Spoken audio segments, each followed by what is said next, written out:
El llamado es lo más importante. Otras veces se habla del campo misionero y hay personas que oran y se mueren por salir del país y quieren ir a otros lugares a sembrar el evangelio, pero uno a veces tiene dudas. Bueno, en lo personal yo conozco a un hermano que él es misionero en un país europeo, pero toda la vida, tengo años de conocerlo, toda la vida a mí me ha dado la impresión que él es un turista. En verdad, yo no sé qué hace. O sea, aparte de turistear, no sé qué hace para la obra de Dios. No sé si hará algo en realidad. Pero también conozco personas que tienen graves problemas en el país y se ofrecen como misioneros para que los saquen del país, para irse. Otros tienen conflictos que vienen arrastrando desde la infancia con sus padres normalmente, y es una cosa que no pueden superar, y entonces dicen, bueno, mire, yo me ofrezco como misionero para ir al Turquestán o para ir a Burkina Faso, que se ve donde quiera, donde queda, pero mándeme ahí. Uno dice, bueno, ¿en verdad Dios le está llamando? ¿O es alguien que solo quiere huir? O personas que lo que quieren es encontrar una forma de vida.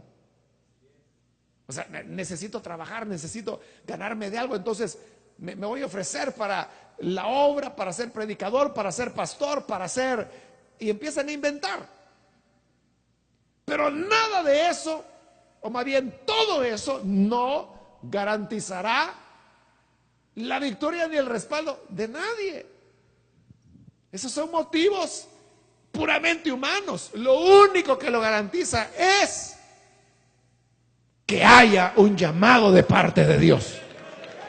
Nada más. Si Dios llamó a una persona, esta persona podrá tener cero recurso, ningún recurso. Pero si Dios lo llamó, Dios lo va a exaltar y lo va a sacar adelante.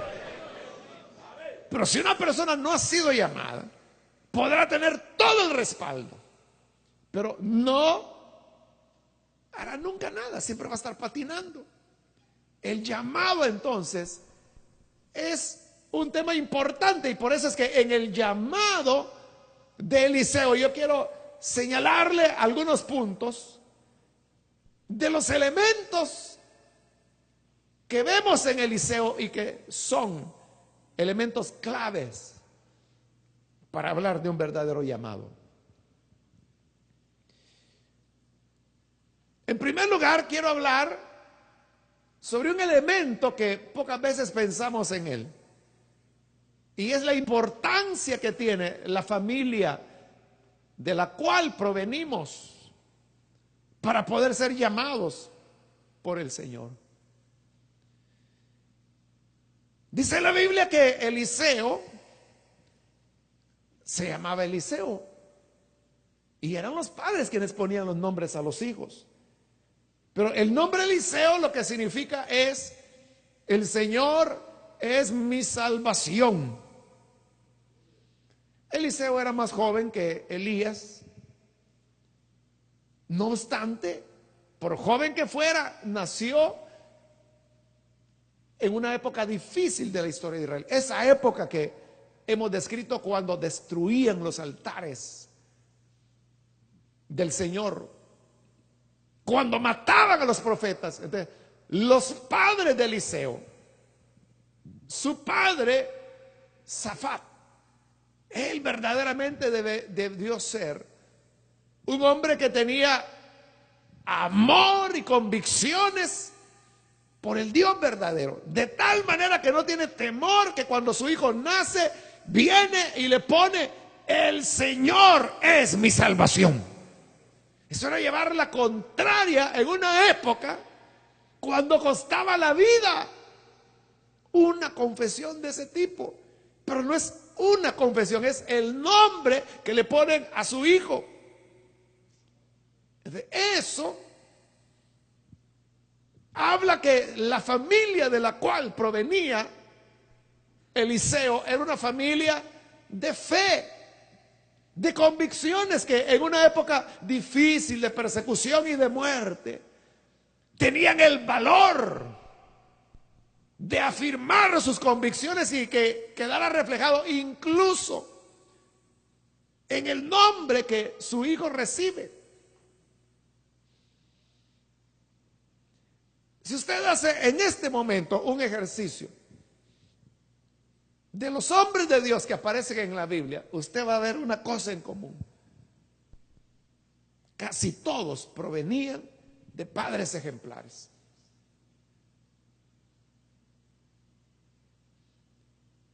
Abraham tuvo a Taré. Isaac tuvo a Abraham como padre. Jacob tuvo a Isaac como padre. José tuvo a Jacob como padre. Moisés tuvo a Jocabed como madre, que Hebreo la elogia diciendo que no cumplieron la orden del faraón, sino que lo preservaron. Y así uno podría seguir pensando en hombres del Antiguo y del Nuevo Testamento. En el Nuevo Testamento uno encuentra Juan Marcos, cuya madre, que se llamaba María, es la que tenía una casa donde se oraba cuando Pedro estaba preso. De Timoteo la palabra dice que le recuerda la fe no fingida que habitó primeramente en tu abuela Loida, en tu madre Eunice. Claro, también hay excepciones. Ahí en los libros de Reyes, de Crónicas, tenemos relatos de reyes que tuvieron padres perversos, pero que ellos comenzaban a temer a Dios. Y también se daba lo inverso, ¿no? Que reyes piadosos tenían hijos perversos. Pero la norma, o sea, lo que más predomina es que los que sirvieron a Dios provenían de familias temerosas. Juan el Bautista fue hijo de Zacarías y Elizabeth, ejemplares. Samuel nació de Ana y del Cana, una pareja también ejemplar. No eran perfectos, porque no hay ninguna familia perfecta, pero en la medida de lo posible eran personas que temían a Dios, no eran paganos. Ahora, con esto yo no quiero decir que si por las razones de la vida le tocó nacer en un hogar que no es lo más adecuado, es que no nos dieron oportunidad, ¿verdad?, de decidir, niño, ¿y usted de quién quiere nacer? ¿Quién quiere que sean sus padres? No nos tocó así. No es mi intención decirle, mire, si su papá mató a su mamá, usted jamás va a ser llamado. No. Dios no tiene límites. Y las mismas normas que Él establece, Él a veces las altera para poder alcanzar sus propósitos. Pero la enseñanza que sí le quiero dejar es que el saber eso, de qué familia proviene una persona, puede ser un elemento importante. Pero hay otro elemento que también podemos entresacar, y es que si nosotros queremos generar nuevos ministros verdaderamente llamados por Dios, hay que crear las condiciones para que las familias, como le dije, no son perfectas, no serán perfectas, pero que puedan ser lo mejor que se pueda.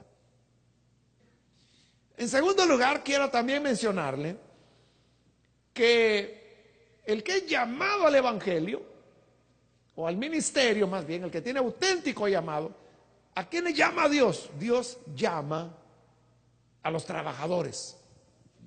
Dios no llama a holgazanes, Dios no llama a perezosos.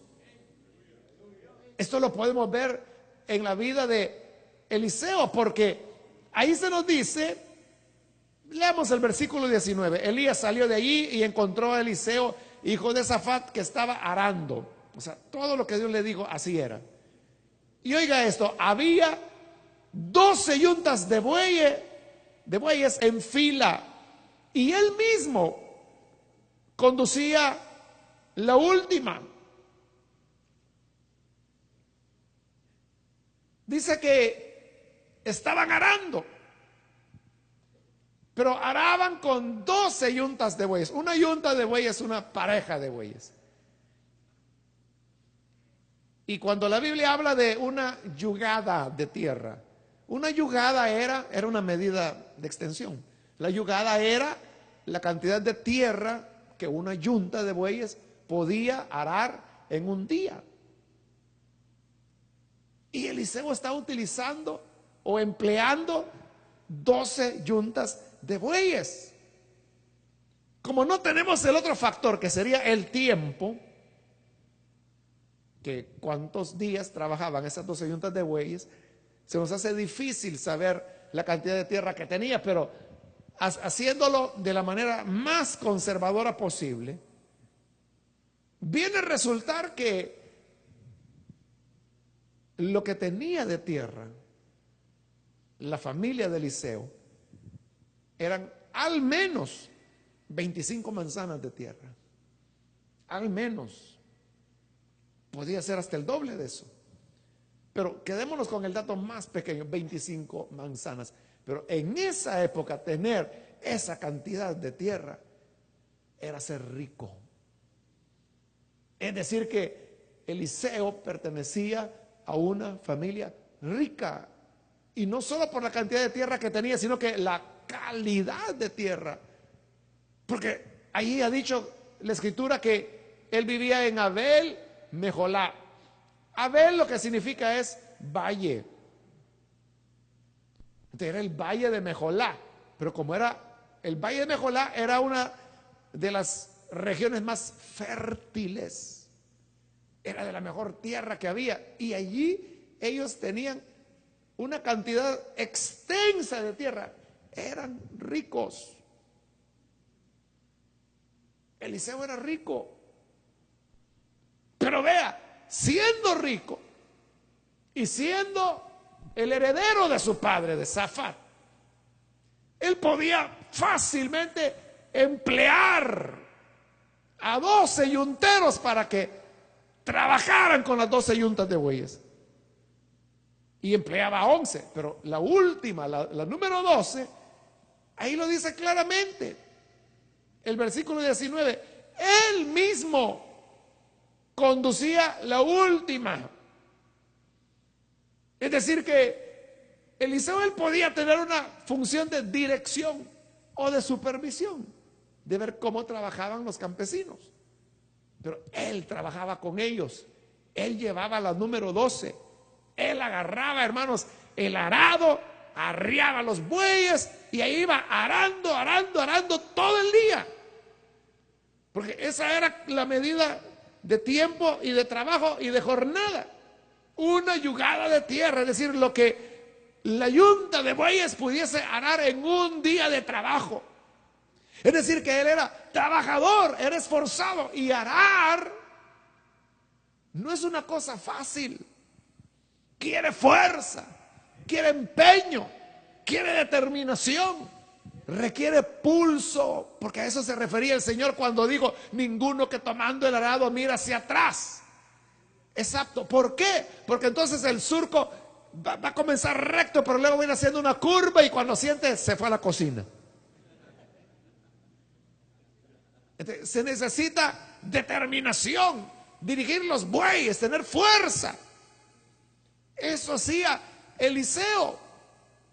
Por eso yo le decía, Dios nunca llama holgazanes. Busque usted en la Biblia un hombre al cual Dios haya llamado, que lo fue a llamar acostado en la cama.